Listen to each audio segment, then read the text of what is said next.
forma desagradável, porque a gente acaba acumulando, né? A nossa mente programa 7 dias sem nada e a gente sofre porque são 7 dias de sede. Sendo que se eu estiver plenamente no momento presente, a sede é um desconfortozinho que eu tenho naquele momento, só aquele momento. Então é um treinamento na marra, né, de você manter a presença, o estado de presença. E aí, obviamente, a hora que entra o primeiro gole de água, no 7º dia à noite, é um deleite para o corpo, né? A gente se sente, nossa, que êxtase, é a água. Mas existe uma outra parte que vem sendo trabalhada, que depois eu posso até entrar um pouquinho mais nisso, que é a questão de se existe um eu observador que está sendo nutrido durante essa experiência, né, da desidentificação do personagem que está vivendo talvez uma sensação desagradável, quando entra o prazer, existe esse eu que é um espectador daquilo. Então, também não existe uma identificação gigante com o prazer e o processo em si é movido para a parte emocional. Então, a primeira semana é muito físico, das crenças, do ego, da identificação com o corpo, da identificação com o processo de se libertar das crenças que geram o sofrimento. A segunda semana é muito corpo emocional, justamente por conta da água, né? A água é o fluir, é as emoções. E a terceira semana é o corpo mental, que mais para frente eu posso falar um pouquinho mais dela. É a semana mais difícil, a terceira, não para o físico. Para o físico, já aquela energia toda, vontade de maratonar. Mas pela proposta, é a semana mais difícil, porque já está tudo praticamente voltou ao normal, energia, disposição, vontade, só que a mente ainda precisa estar sendo observada. E quando o corpo está cheio de energia, querendo extravasar essa energia, geralmente isso respinga na mente, e a mente também fica buscando nos conduzir a novos estímulos sensoriais. Então, se manter ali quietinho, trazendo o tempo todo a mente de volta, né? Porque ela voa já para os projetos, para as coisas, é o grande desafio da terceira semana. Então, essa foi a minha experiência, né? Nem falei dela em si, mas geralmente é a experiência que as pessoas passam, e foi bem transformadora mesmo, assim, é um divisor de águas na minha vida, sem sombra de dúvidas. Você lembra como que foi a sua primeira vez fazendo esse processo? Se foi desafiador, se você estava à vontade, se você estava com medo, como é que foi? Bom, eu tinha 17 anos na época, meu irmão tinha 16, minha irmã tinha 13. E aí, eu adorava desafio. Eu, ao mesmo tempo que eu tinha aprendido yoga com meu pai, eu era jogador de handebol do time da cidade. Minha vida era desafio, era viajar de carona, era essas loucuras assim. Então, me vi nesse ego que gosta de desafios e, ao mesmo tempo, fui sendo conduzido a uma sutileza de perceber coisas muito maiores do que simplesmente, uau, venci, mais uma, dou conta, né? Fui sendo conduzido. E aí isso me fez ir depois fazer cursos Vipassana, né, de 10 dias em silêncio, meditando, me aprofundar no yoga, enfim, isso abriu portas. E aí, como eu disse na outra live, a gente começou em casa a montar esquemas, né, de jejuns, que depois eu posso também compartilhar com vocês. Gratidão. E, Júnior, a sua experiência, e você pode comentar um pouquinho como que você chegou, né? Mas eu quero saber como que foi passar, assim, principalmente nesses primeiros dias e como que foi esse andamento até os últimos dias. Como é que foi essa sensação? Eu vou tirar o seu Seu mudo, pode mandar ver. Então, eu não consegui me desmutar. Tudo bem. Cara, assim, a minha experiência,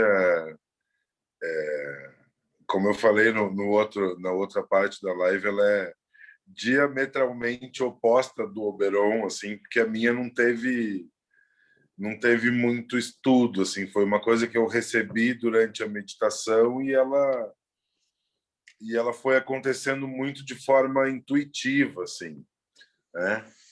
Tudo foi muito intuitivo. E teve uma coisa assim que até acho que vai ser impactante para o Oberon ouvir isso, que ele falou, não, é legal a gente sair da vida urbana, da natureza, para fazer. Bicho, eu fiz o meu jejum atendendo cliente, falando no WhatsApp o dia inteiro.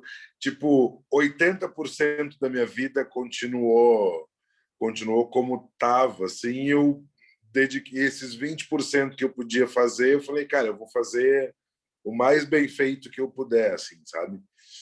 E, e é incrível que enquanto o Oberon estava falando, descrevendo como é que era a primeira semana, a segunda semana, e eu só pensando assim, era isso mesmo, era isso mesmo.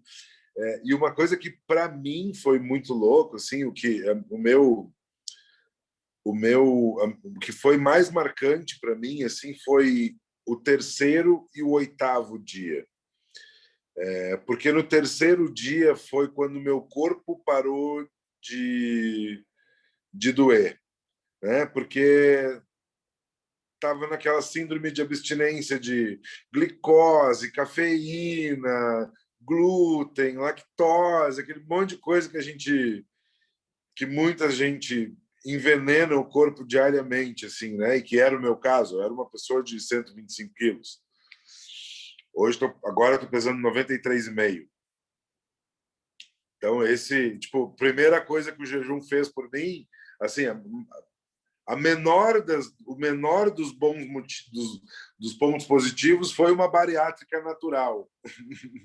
Saca? Me curou da hipertensão, mas o que eu queria voltar era, no terceiro dia, à noite, eu parei de sentir essa dor física no corpo, porque eu sabia, e intuitivamente, assim, eu estava recebendo que aquilo era só que aquele desconforto ele era só por conta de carência de alguns vícios, que não era nada, não estava em risco, eu não tava doente, eu não estava com nenhuma dor causada por inflamação, por infecção, era apenas o meu corpo estranhando não ter algo que ele está muito habituado, né? E aí do quarto dia em diante eu não sentia mais isso, aí eu tive um disparo do cérebro reptiliano gigante, dizendo assim, cara, você tem que comer, você vai morrer, você tem que comer, você vai morrer.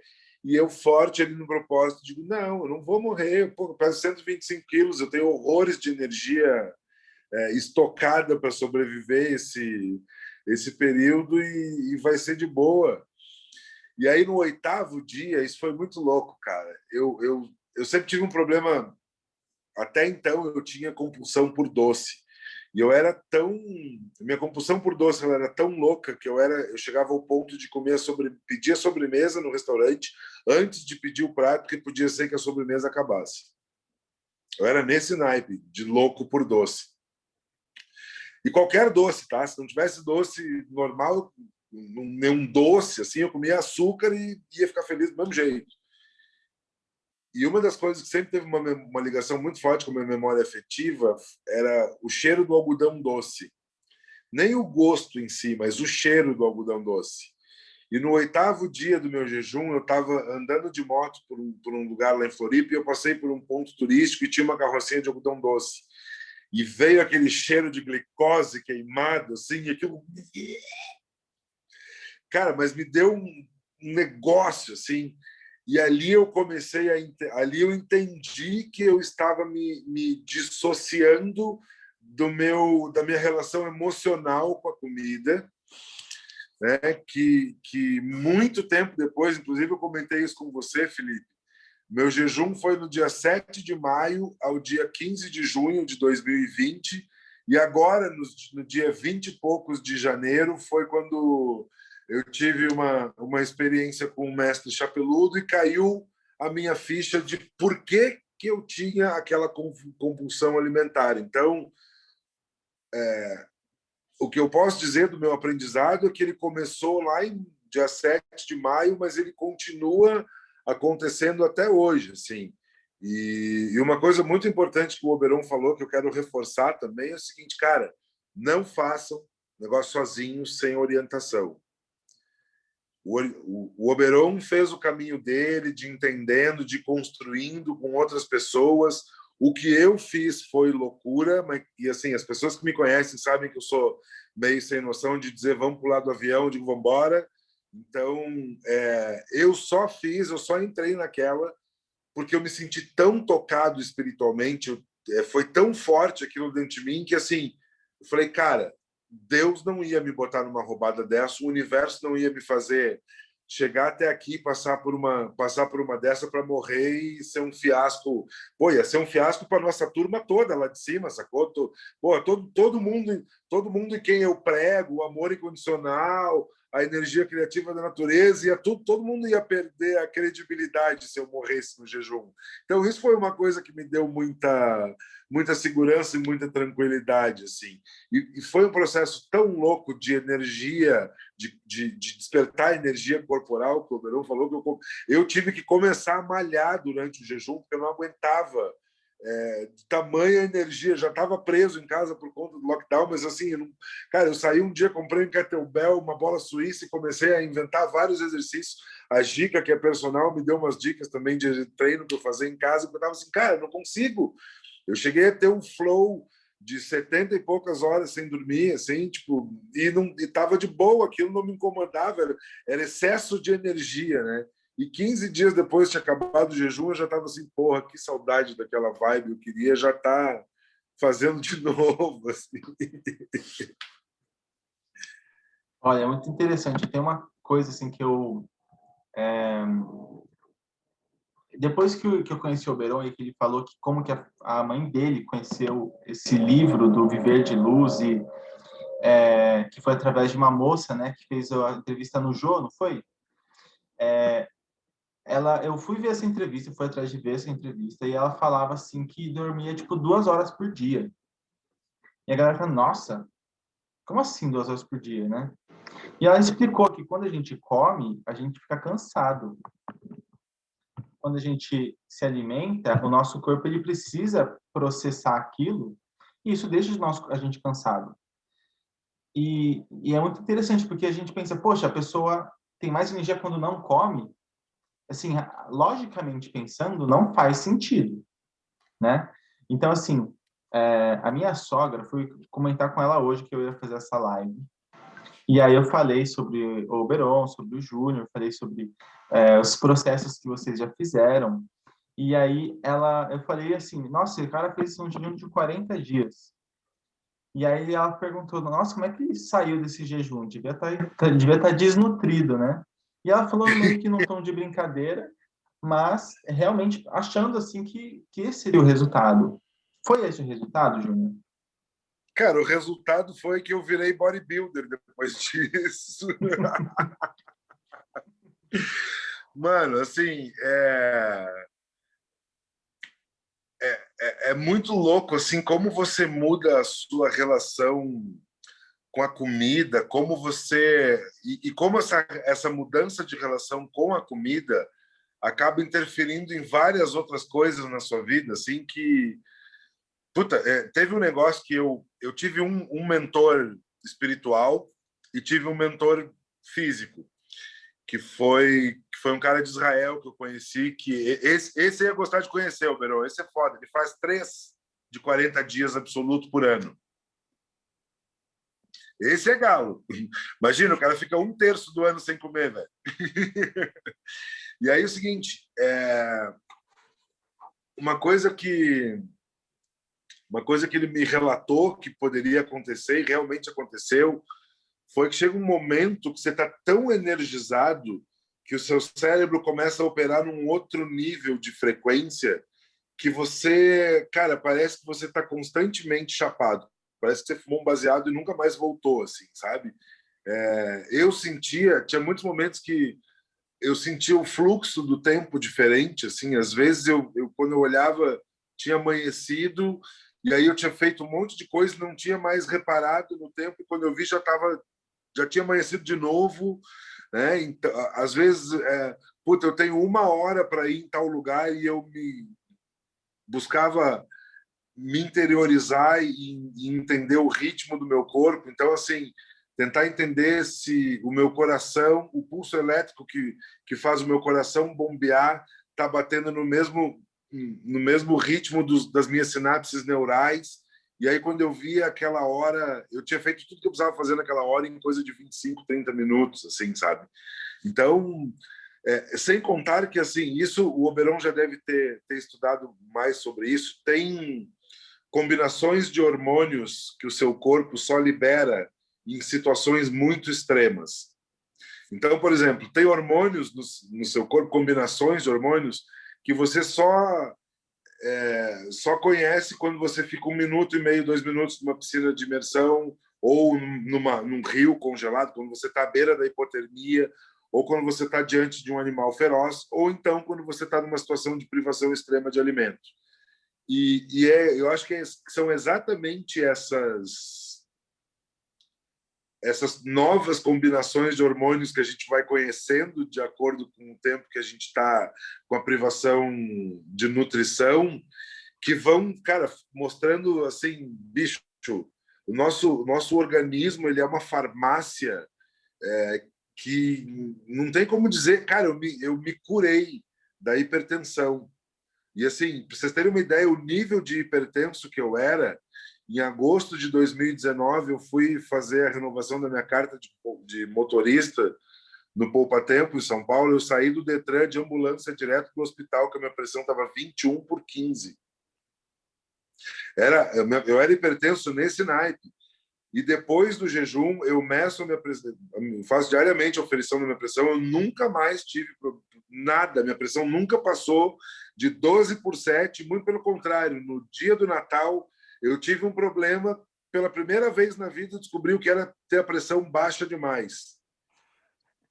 E isso sem contar, assim, outros reflexos que eu tive foram, por exemplo, em termos de medidas corporais, eu cheguei aos 41 anos melhor do que eu era aos 17.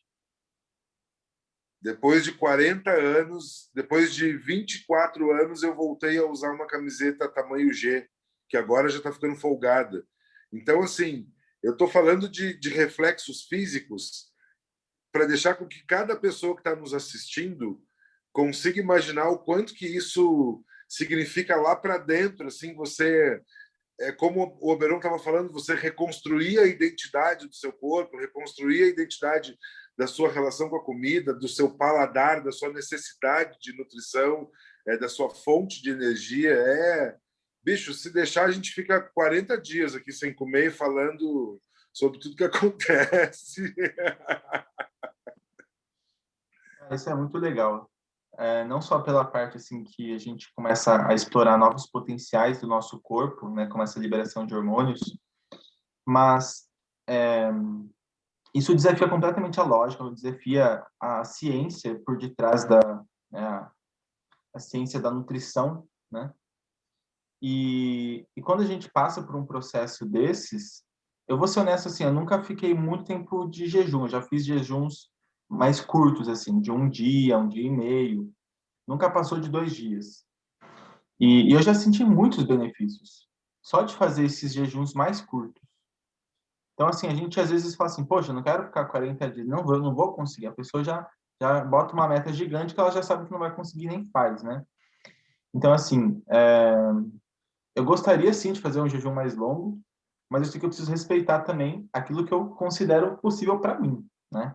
E eu fui percebendo que conforme eu fui praticando um pouco mais do jejum intermitente, que é mantendo um pouco mais a ausência, né, da alimentação por mais tempo, abrir uma janela maior sem se alimentar, isso fazia com que eu tivesse mais foco mental, como se eu tivesse mais disposição. Não que eu tivesse necessariamente mais energia, mas eu parecia que a energia estava disponível, não estava trancafiado, não estava aquela coisa pegajosa, né?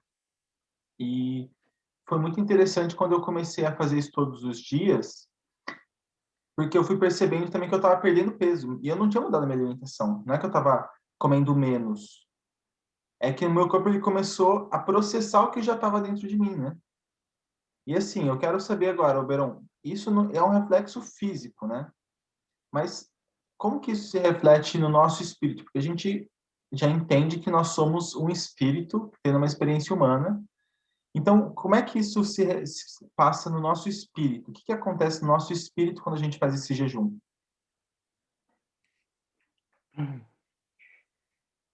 Eu acho bem interessante a gente observar que a nossa forma de entender as coisas é separando as coisas, né? Fica didático entender. Então a gente separa o físico do espiritual, do emocional, do mental, e na Sim. experiência mesmo essa divisão não existe, né? Isso é uma coisa só, com diferentes funções, frequências, interações, né? Se a gente for entrar no campo energético físico, né? Na matemática física, entrar no campo subatômico, a gente vai encontrar filamentos de luz, né? Se a gente entrar, a gente vai entrar nos filamentos de luz que não encontra qualquer limite. Então, a gente, na verdade, está dentro de um oceano de filamentos luminosos em que... Vocês me escutam bem? Sim. Em que não há qualquer barreira. Então, eu, a parede, o computador, você aí, né? A gente é uma coisa só. Isso do ponto de vista físico, né? E isso eu acho que é muito fácil de entender espiritualmente. Mas onde eu vejo que o jejum interfere muito no nosso processo espiritual, né? Na nossa alma, no nosso espírito. Primeiro que a gente tem um elemento no meio dessa, dessa conexão dos nossos 4 corpos inferiores e tal, que chama-se mente. Né? Dentro do yoga, a gente tem um estudo que é Antakarana, que são os órgãos de dentro, que são órgãos sutis, né? Que seria o nosso Buddhi, a consciência, que desenvolve esse Kshasi, que é o observador. A partir daí, a gente tem Ahankara, que é o nosso ego, que é o personagem com as suas vontades e tudo mais. E aí vem Manas, que é a mente. A mente reflete os desejos do ego, mas a mente também é uma tela que a nossa consciência pode fazer uso dela, né? A nossa consciência superior, digamos assim. E a nossa mente, ela faz parte de um sistema neurológico, de um sistema nervoso, né, que está, digamos que, alicerçado ou está sediado na nossa massa encefálica, mas que não se limita a isso. Ela também responde a um sistema nervoso chamado entérico, né? O sistema nervoso entérico, ele liga o nosso cérebro ao nosso coração e principalmente ao nosso intestino. Nosso intestino é considerado pela ciência nosso segundo cérebro, com mais de 500 milhões de células nervosas ali, aliás, de neurônios mesmo. Eu sei que neurônios são células nervosas, mas é a função do pensar, de fazer sinapses, né? E isso é ligado pelo maior nervo do nosso corpo, que é o nervo vago. Então, basicamente, a informação que a gente coloca no nosso intestino, ela influencia diretamente a nossa parte cognitiva, os nossos pensamentos. E os nossos pensamentos geram vibração, não só no nosso corpo, mas vibrações que emanam e se propagam pelo éter, né, pelo campo sutil. Então, uma pessoa que está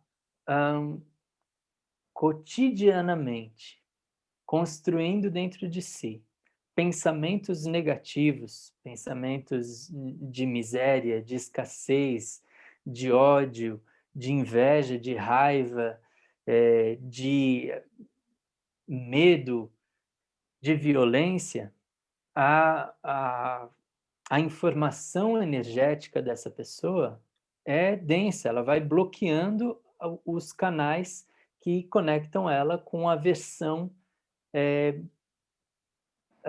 onipresente dela, né? Com a versão espiritual dela. Então, ela vai se bloqueando, mesmo que ela cante Japamala, mesmo que ela faça meditação criativa, mesmo que ela use símbolos, os canais, ele independe da artificialidade do lado de fora. Uma vez que você tem um padrão mental negativo, os canais se fecham para isso. O que é pouco falado é que parte desse condicionamento mental construído é ditado pelo nosso intestino, por aquilo que a gente come. Então, se a gente come dor, sofrimento, medo, tristeza e violência todo santo dia, às vezes 3 vezes por dia, é mais difícil, não impossível, obviamente não impossível, mas é mais difícil manter um padrão vibratório mais elevado, que vai permitir a gratidão, a felicidade, a paz interior, o poder de estar no momento presente, desenvolvendo contentamento, e todos esses aspectos espirituais, né? Então, observar a comida é muito importante, né?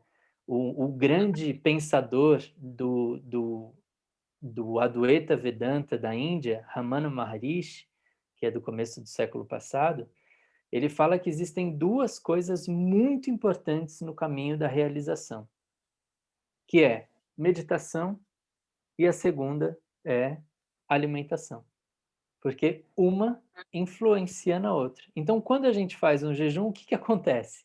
A gente deixa de ser influenciado por um teor informativo, muitas vezes denso, porque a gente artificializou tudo, a gente deixou de seguir os nossos instintos, a nossa natureza, o design do nosso corpo, o que ele necessita.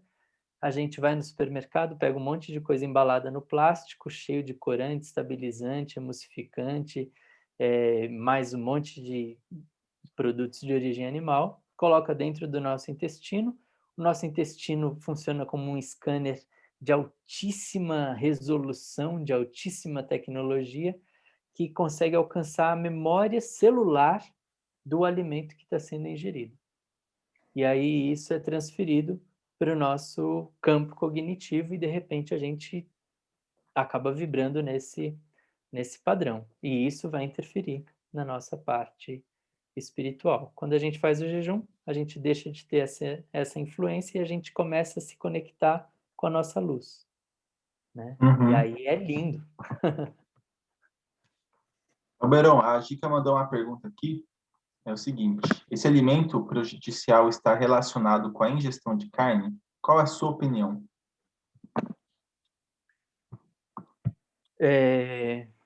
Assim, a ingestão de carne, pura e simplesmente, eu acho que não, tá? Como eu vou explicar isso? Se eu pego um animal que morreu de forma natural, que viveu todo o seu potencial de vida, que teve toda a sua natureza atendida, que assistiu o pôr do sol, nascer do sol, os vagalumes, os arco-íris, as tempestades, os raios, ou seja, que viveu todo o seu potencial, que é o direito de todo ser criado nesse planeta, né, de viver. E aí chega uma hora que o sopro vital é chamado pela fonte criadora de novo e ele deixa de viver. E aí esse corpo ele vai adubar o solo ou servir para os fungos, bactérias, para o coiote, para o urubu, e de repente, eventualmente, a pessoa decide comer esse corpo. Em termos de energia vibratória, ele não está se alimentando de vida, né? É uma matéria, uma massa muscular em processo de putrefação, né? Em processo de degeneração. Mas quanto ao teor de negatividade, de dor, sofrimento, medo, tristeza, violência, ele não tem. Então a pessoa está comendo um elemento que não vai fazer tão bem para o corpo dela, só isso. Agora, se a gente entender o consumo de carne como esse, né, onde o animal sabe que vai morrer, tem midríase, taquicardia, má circulação periférica, injeções de adrenalina, e aí morre com um tiro de uma pistola pneumática na testa e fica atordoado, ainda vivo, cortam o pescoço, desanda, solta aquele monte de sangue de ponta cabeça, ainda consciente assistindo tudo. Então eu estou consumindo tudo isso que ele viveu, porque isso tudo impregna na memória celular dele. Rapidamente abrindo um curto parênteses nessa história, o nosso corpo ele é extremamente inteligente, né? Júnior tinha falado um pouquinho disso no começo, dessa máquina perfeita que nós somos. Então, o nosso corpo tem a habilidade, inclusive, de se você perder a memória, se você der uma pancada muito forte na sua cabeça, o nosso corpo, independente da nossa memória, ele tem a capacidade de mover a gente a coisas essenciais por conta de impulsos da memória celular do corpo, independente de eu lembrar ou não que eu tenho que comer isso ou aquilo outro. Então, nosso corpo ele tem esse preparo que basicamente eu colho as informações pelos sentidos físicos, olhos, orelhas, nariz, boca, tato. Essa informação ela passa pelo cérebro reptiliano, né, pelo tronco encefálico, que vai dividir a informação sendo boa ou ruim. Ele faz isso, né? Na filosofia a gente fica filosofando se existe bom, certo, errado, mas o nosso cérebro faz isso. E basicamente ele é binário. Basicamente ele vai entender: o que me traz prazer é bom, o que me traz dor é ruim. Corro atrás do prazer, evito o que gera dor. E depois disso ele vai construir a emoção dessa experiência através do hipotálamo, que vai liberar os peptídeos e as nossas células vão captar através desses receptores, esses peptídeos, com a emoção, mas também com a memória da experiência. Então, todo o meu corpo tem registrado tudo o que ele viveu desde a barriga da minha mãe. Está tudo registrado aqui, tudo. E é o mesmo que acontece com a galinha, o mesmo que acontece com o porco, o mesmo que acontece com a vaca, o mesmo que acontece com o peixe. Então, basicamente, se eles viveram condições de estresse e foram abatidos, tudo que eles conseguiram registrar enquanto estiveram conscientes vai estar registrado na memória celular deles. É muito interessante, esse tema é um pouco polêmico, né? Assim, isso já puxa também o ativismo vegano, né, Oberon? Eu achei brilhante a explicação, a fala do Oberon, mas ao mesmo tempo extremamente desconfortante. Porque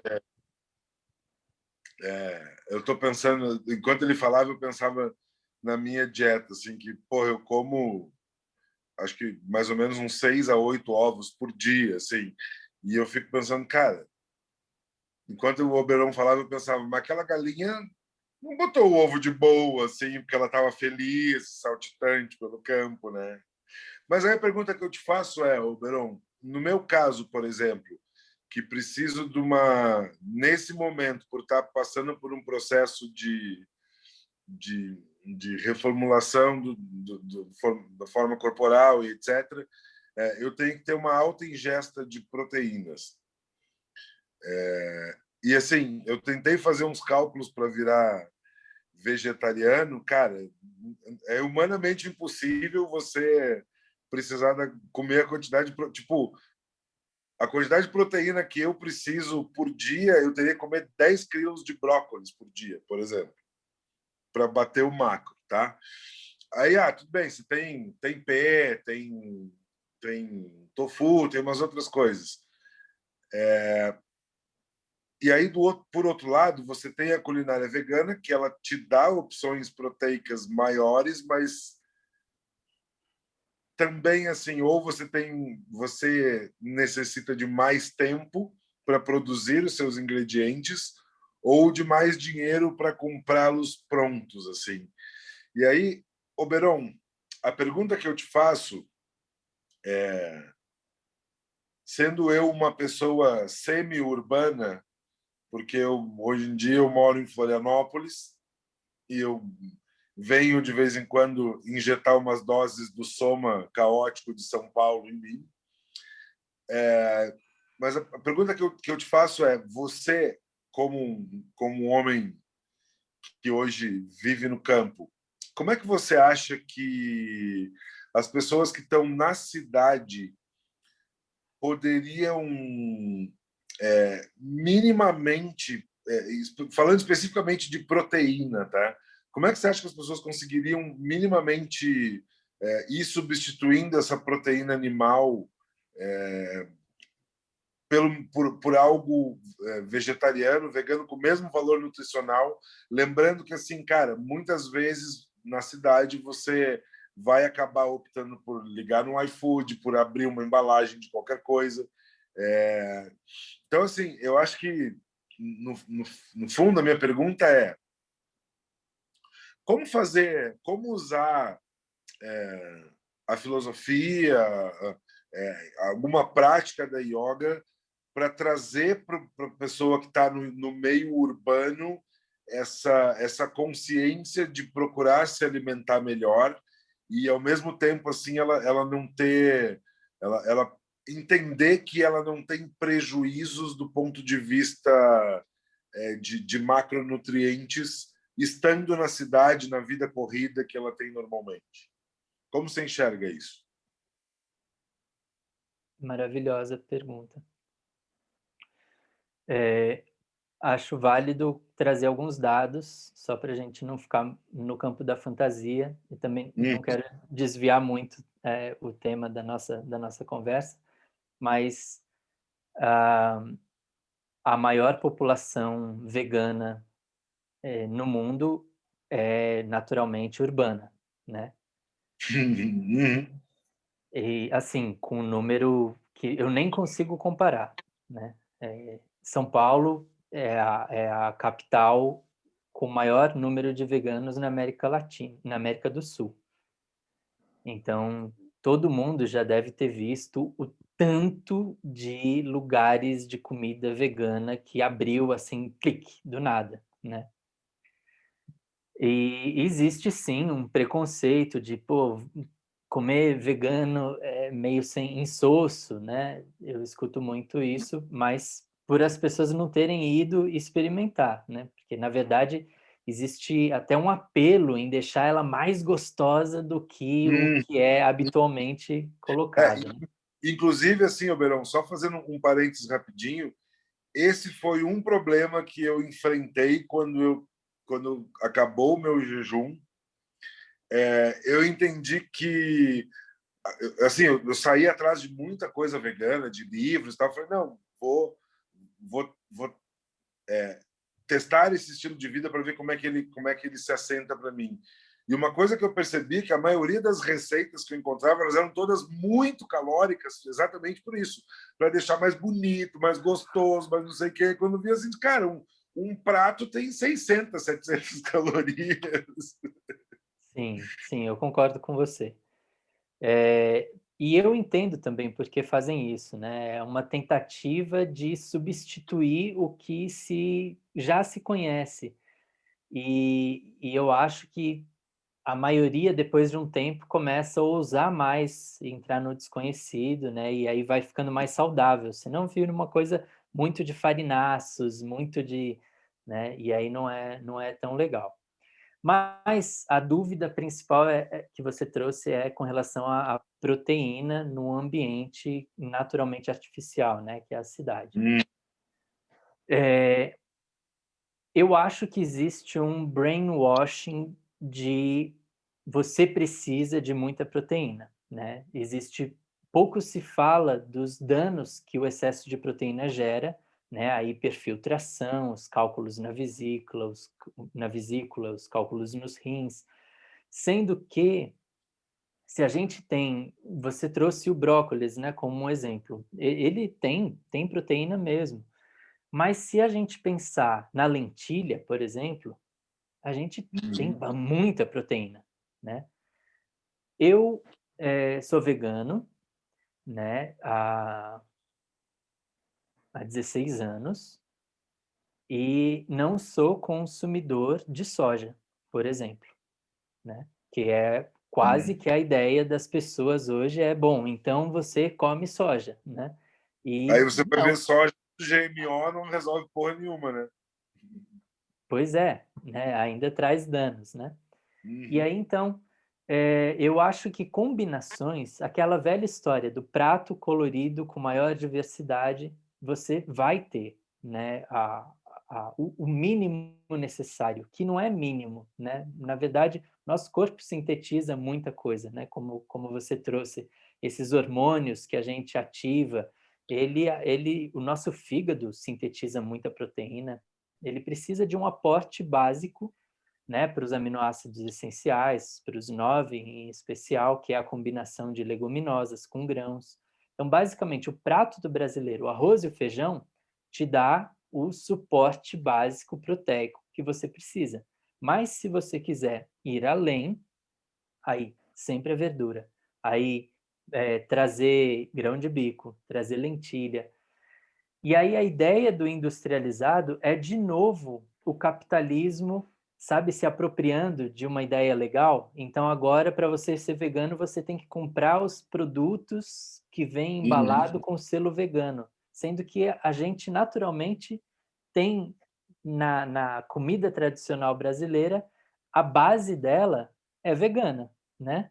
É a salada, é a couve refogada, o brócolis refogado, o arroz e o feijão. Isso é vegano. Não sei se as pessoas já se deram conta disso, mas isso é vegano. Às vezes a batata com a cebola. Então, a macarronada, né, é vegano. Então, eu acho que para baratear e não pensarmos que então vamos gastar mais, a melhor dica e que eu incentivo demais as pessoas vão às feiras, as feiras abertas, né? Tudo ali é vegano praticamente, tirando a parte que cheira mal, né, do peixe, o resto é tudo liberado e é o preço super em conta. E ali você tem o que você precisa para estar bem, para ser atleta, para levantar peso. Muito bom. Mas Isso é um dilema assim, que eu estou vivendo ultimamente por conta da minha filha, né? A minha filha, ela nasceu e a gente optou por... ela está fazendo quase 2 anos, vai fazer daqui um mês, menos de um mês, 2 anos. Ela ainda mama no peito e ela não ingere carne. E eu já deixei claro assim que eu não quero forçar ela a ser vegetariana ou vegana e nada do tipo. Só que eu também não quero forçar a ingestão de carne numa crença de que ela precisa. Porque essa crença de que ela precisa é só uma crença de que ela precisa, porque ela está saudável, ela está crescendo super bem, ela não está faltando com nenhuma faculdade mental, nem nada do tipo. Ela tem a dieta dela balanceada, come proteína de outras formas, mas eu deixei vocês falarem porque eu tenho muito interesse nesse assunto. Mas, assim, voltando para o foco do jejum, a gente fala bastante sobre os alimentos, isso é realmente muito importante, como o Oberon falou, nosso corpo ele lê as informações gravadas nesse alimento. E eu lembro muito, a primeira vez que eu tive esse contato assim, com essa noção de informações do alimento, quando me explicaram de forma básica, tipo, qualquer coisa que existe é energia, e o que difere uma energia da outra é a informação que ela carrega. Então, o brócolis tem a informação de que é um brócolis, o arroz tem a informação de que é um arroz. E a carne, por exemplo, tem informação de que é uma carne, né? A Karen tem informação que ela foi um pedaço de algum animal um dia. Então, e ela está num processo ali de encaminhar, assim, naturalmente para decompor, para que os outros seres possam se alimentar disso e manter a cadeia alimentar. Mas, enfim, tirando essa visão, assim, do jejum dos alimentos, eu queria que vocês pudessem falar um pouco sobre o jejum das emoções, da mente. Porque assim, a gente ingere não só alimentos, a gente ingere também um monte de notícias, a gente ingere também um monte de emoção, né? Quando a gente assiste novela. E tudo isso que a gente ingere, a gente bota dentro do nosso sistema, dentro do nosso campo, e a gente tem que processar aquilo para que aquilo saia, né? Então, como que é a visão de vocês sobre isso? Cara, bom, eu não... Eu sou muito... E talvez o Oberon, nesse aspecto, seja igual a mim. Eu estou há muitos e muitos anos sem consumir esse tipo de conteúdo e sem deixar chegar até mim essas coisas de notícias, sabe, da mídia mainstream. Então, assim, eu tenho um cuidado de também... E isso, depois do jejum, ficou ainda pior. Depois do jejum, um negócio engraçado que aconteceu comigo, engraçado não, mas curioso, é que eu parei de assistir até filme. Hoje em dia eu não vejo mais filme. Só leio e toco baixo. São as únicas duas coisas que eu faço no meu tempo de entretenimento, vamos dizer assim. Porque tem isso, assim, sabe? Como você acaba atingindo, você acaba expandindo os limites da sua mente. É aquilo que o Einstein falava, né? Ela não volta mais para o tamanho original depois. Então você não consegue mais... Cara, eu não consegui mais me aproximar de pessoas que eram próximas. Tu imagina de emoções e de informações que eu, porventura, venha consumir. Se até pessoas saíram da minha vida, entendeu? É um processo de limpeza. A real é essa, assim, sendo curto e grosso, assim, o que pragmaticamente, para trazer uma questão, um suporte imagético para minha fala, eu diria que esse processo de jejum de 40 dias para mim foi uma faxina geral, assim, tipo, tira todos os móveis da casa, lava tudo, parede, não sei o que, pinta de novo, tá, agora vamos recomeçar tudo do zero. Porque eu lembro a primeira coisa que eu botei na boca, assim, no 41º dia, a primeira coisa que eu pus na boca foi um pedaço de manga. Cara, e aquilo foi um negócio, assim, tipo, uau! Tá, manga é incrível! Saca? E assim, e foi muito interessante, porque nesse mesmo momento eu comecei a reconhecer esse processo de redescoberta, sabe? De deixar de ter pontos cegos em relação a algo tão importante na minha vida, que era a energia que eu estava alimentando o meu corpo para ele continuar operando. E isso começou a promover diversas mudanças até inclusive profissionalmente, assim, me fez rever muita coisa, porque, mano, você faz o que você tem inclusive, se fala muito isso em programação neurolinguística. O que você faz em uma área da sua vida é o que você faz em todas as outras. Então, por mais que o meu processo de jejum ele tenha sido uma coisa muito intuitiva, os aprendizados dele acabaram me fazendo enxergar outras áreas da minha vida de outra maneira, entende? Isso foi um grande barato, foi um ganho emocional, principalmente, muito, muito forte, assim, sabe? Sim. Eu falo isso, assim, desse jejum de outros níveis, porque há um ano atrás, mais ou menos, né? Quando começou a pandemia do coronavírus, eu lembro assim que de repente a galera teve que parar de sair de casa, de repente as escolas fecharam, os comércios fecharam, de repente tudo fechou e ficou todo mundo tendo tempo livre para postar nas redes sociais. E assim, coronavírus, tudo fechando, a economia querendo cair, né? O governo, todas essas coisas que a gente não vai entrar no mérito aqui agora, mas todas essas coisas assim, a galera foi lá comentar sobre isso, porque eles podiam ter tempo agora, né, para comentar na internet sobre mim, sobre o que eu estou sentindo. Né, o Facebook botava, o que você está sentindo hoje? E a galera descarregava, nossa, isso, aquilo. Eu falava assim, gente, eu não consigo mais entrar no Facebook, eu não consigo mais entrar no Instagram.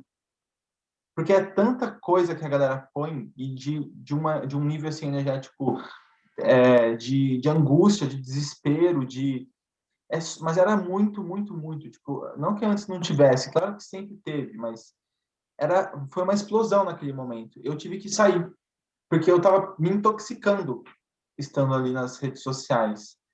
E eu percebi que eu precisava fazer esse movimento mesmo, de parar de consumir essas informações de fora e observar o que estava dentro de mim.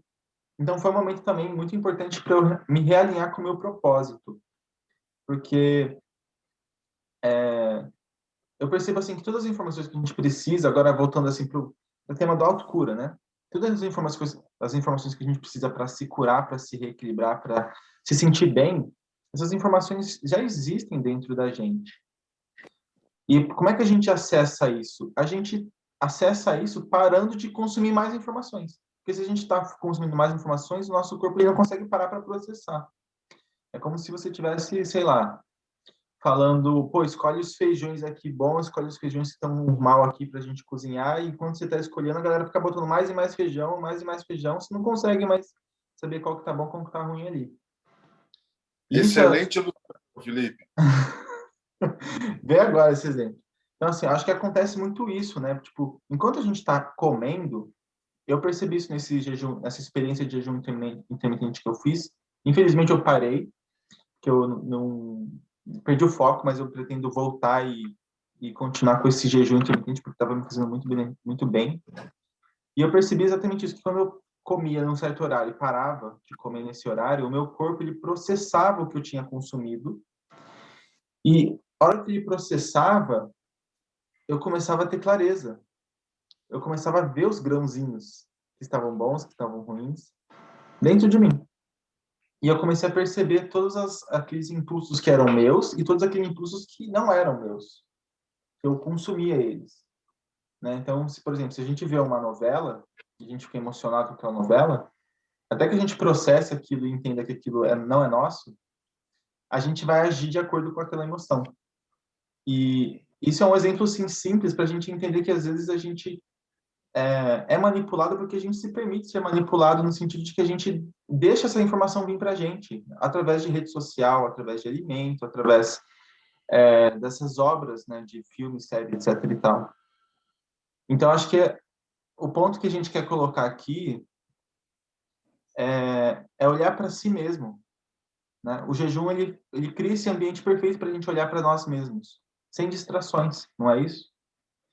E a gente busca distrações porque a gente tem medo de olhar para nós mesmos. Então, assim, eu acho que a gente conversou bastante por hoje. Eu quero, assim, que as pessoas que estão assistindo isso reflitam sobre todas essas questões. Eu gostaria de entrar em outros aspectos aí, mas eu acho que, por exemplo, a questão do veganismo é uma coisa que rende um tema por si só, assim, de inclusive vários episódios, porque é uma coisa que é necessário a gente falar sobre isso, porque ele traz uma consciência de autossustentabilidade para o planeta, e não só no nível físico, isso trabalha também em outros níveis. Nível energético também. Mas eu não vou entrar aqui, porque eu estou com vontade e estou me segurando. Para quem não sabe, eu sou vegetariano, né? E eu pretendo, assim, ingressar mais nessa coisa de autossustentabilidade, começando por mim, né? E acho que eu me considero um ativista quântico. E eu sei, assim, que para a gente fazer qualquer tipo de ativismo, o primeiro passo que a gente tem que dar é em nós mesmos. A gente precisa fazer essa reforma em nós mesmos. Porque quando a gente se transforma nisso que a gente quer que as coisas sejam, a gente é um exemplo para que os outros também possam se inspirar e, às vezes, não fazer igual, mas fazer parecido, né? E o jejum, o poder do jejum eu queria já colocar logo de início dessa jornada de autocura, porque é uma coisa tão simples, é uma coisa assim que Jesus fazia, ou seja, é uma coisa muito antiga também, de milhares e milhares de anos, a galera Gratuita. já... Gratuita, exatamente, Vou tipo, fechar. Cara, é tão simples que a única coisa que você precisa fazer é não comer. é nada. Foi isso. E então acho que a gente precisa primeiro, assim, criar esse ambiente de conhecimento, trazer relatos, por isso que eu quero conversar com vocês, porque trazer os relatos de que, gente, vocês não vão morrer, ninguém vai morrer se deixar de comer um dia, 2 dias, e tem gente que faz 40 dias sem comer nada e sobrevivem, e que não é que a pessoa sai meio morto, não, a pessoa sai mais viva do que quando ela entrou. E trazer esses relatos para as pessoas perceberem, olharem para isso e falarem, nossa, cara,